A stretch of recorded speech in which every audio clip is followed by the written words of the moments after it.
nggih bawa, Pak. Ha iya, jelas ana iki sing nyuwun Cak Marlis. Heeh. Mbok menawa sok kowe diundang ning Surabaya, Kyai Surabaya. Oh. Ngopo? Cemplungke saka jembatan Suramadu.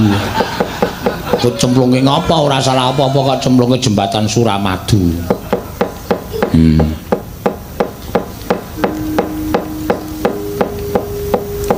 Ayo. Malah ora muni-muni ora. Lah dodokane dok terus. Yo. Wis tak abani. Wiwitane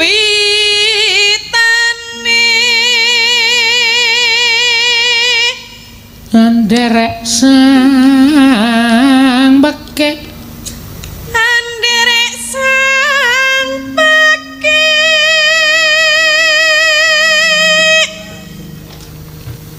priya bagus kang olah budaya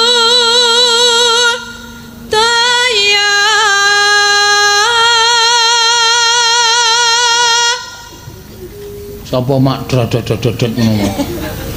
Hah? Oh, panggunge to. Tak kira nek ngentut. Kok tanpa ditedeng aling-alingi brodot-drodot.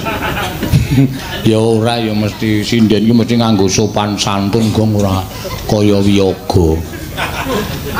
Nek wiyaga iki mburine ana wonge malah dijedhengke kan. Tus. Modar kowe karo noleh kowe. Nek sinden ngau tata krama. Kadang kala dinai tata krama isih muni. Ha iya. Nut. Sithik. Sawan menyang Kutha gedhe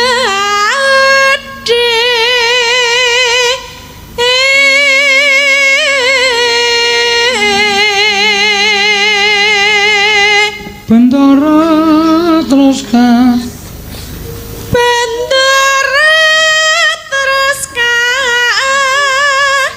yung neno selendang kuning kang saking wukir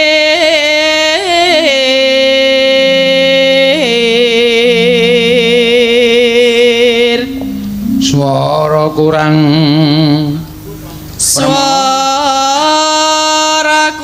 pramana ning wasis nyobat iki menengo to gongo sing ora marai tatin guyu ora medhot cengkok nang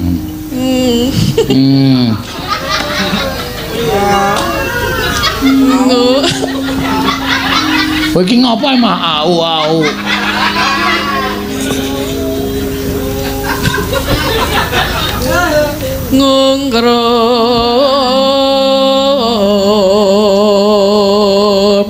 ngungrum marang pendosa bendoro ngungrum marang bendoro dias dia kok dias Dyah Sulistya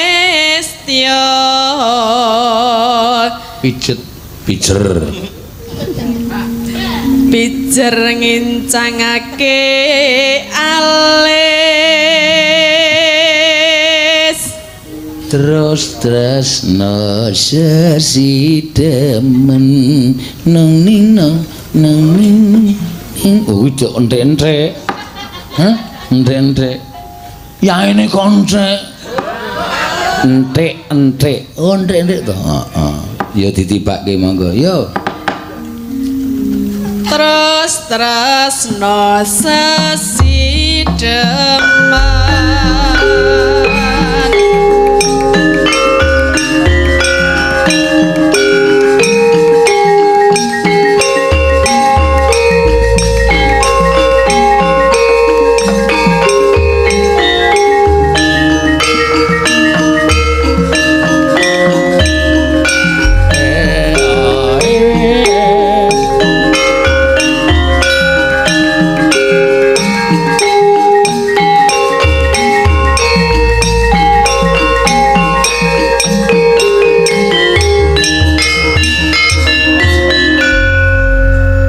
luwe becepatan ana. Ya, penak. Hah? Penak. Luwe becepatan ana.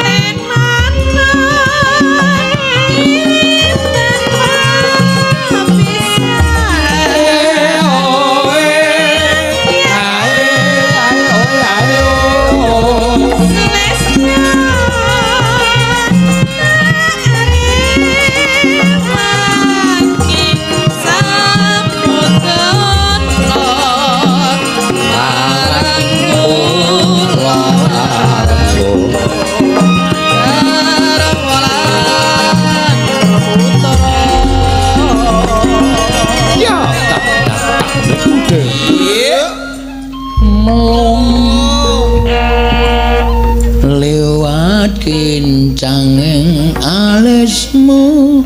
Kincang alis itu. Alismu gak medun itu. Oh, kaya nek memberi kode.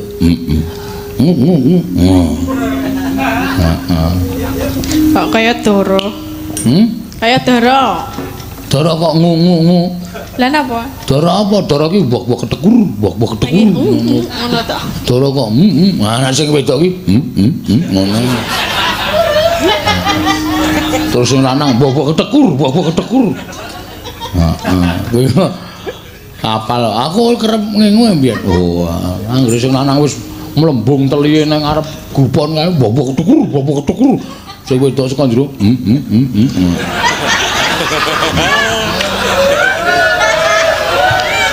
Ya ning nyata kok ya.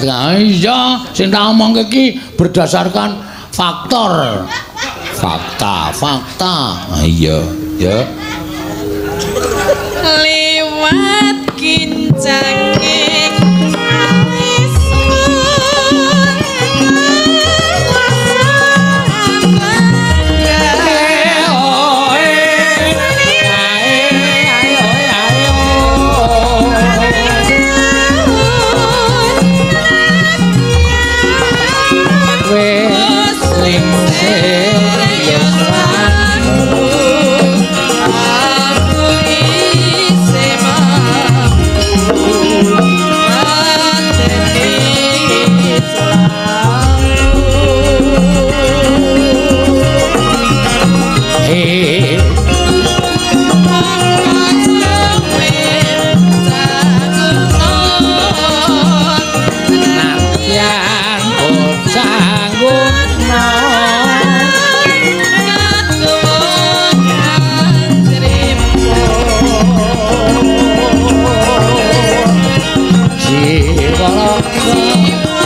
swara tatin ya kemayu tenan. Na kowe tak tukake masa izine ora kok kemayu ning pancen nadane iki dhuwur dadi rada mentit-mentit.